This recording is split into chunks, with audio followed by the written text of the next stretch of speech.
Shalom saudaraku, bagaimana kabarnya? Kembali berjumpa dengan saya Susi dalam program Tuntunan Ilahi. Mari kita berdoa. Kami bersyukur kepadamu buat waktu yang indah di mana kembali kami boleh mendengar firman-Mu ya Tuhan. Berbicaralah ya Tuhan, kami siap mendengar dan melakukan firman-Mu. Terima kasih Bapa. Dalam nama Yesus kami sudah berdoa dan mengucap syukur. Haleluya, amin. Puji Tuhan saudaraku, hari ini kita sampai di hari yang ke-334. Saya memberikan judul celaka tidak memberitakan Injil. Dan nats yang kita baca diambil dari 1 Korintus pasal 9 sampai 11.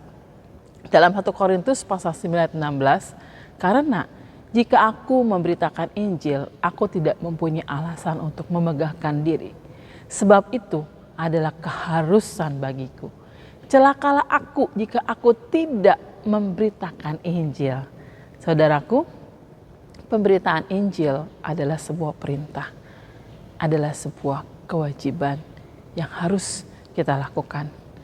Dalam 2 Timotius pasal 4 ayat yang kedua A mengatakan, beritakanlah firman Tuhan, siap sedia waktu atau tidak baiknya waktunya. Ya, Tuhan mau kita boleh sungguh-sungguh memberitakan firman Tuhan, siap atau tidak siap, baik atau tidak baik waktunya. Bahkan Rasul Paulus mengatakan, celakalah kalau aku tidak memberitakan Injil. Kenapa seperti ini? Kenapa Rasul Paulus bisa mengatakan seperti ini?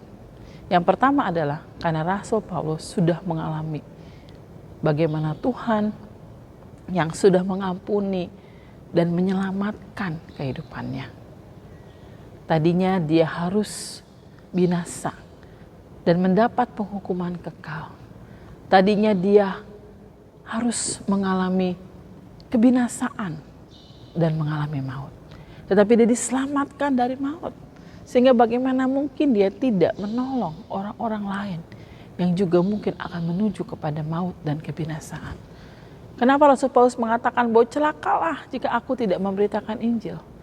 Karena Rasul Paulus memiliki keyakinan yang kokoh di dalam iman. Hanya Yesus satu-satunya jalan, kebenaran dan hidup. Ketika kita percaya dan hidup di dalam Tuhan Yesus, maka dia akan memberikan keselamatan. Kenapa Rasul Paulus mengatakan celaka tidak memberitakan Injil? Karena Tuhan menghendaki semua orang bertobat dan diselamatkan. Saudaraku, kata celaka dalam Kamus Bahasa Indonesia sehari-hari artinya adalah mendapat kesulitan. Ya. Oleh karena itu, mari di dalam kehidupan kita juga, sebagai anak-anak Tuhan, kita boleh sungguh-sungguh senantiasa memberitakan Injil. Baik atau tidak baiknya, dimanapun kita berada. Ya, supaya ada begitu banyak orang yang akhirnya percaya dan diselamatkan.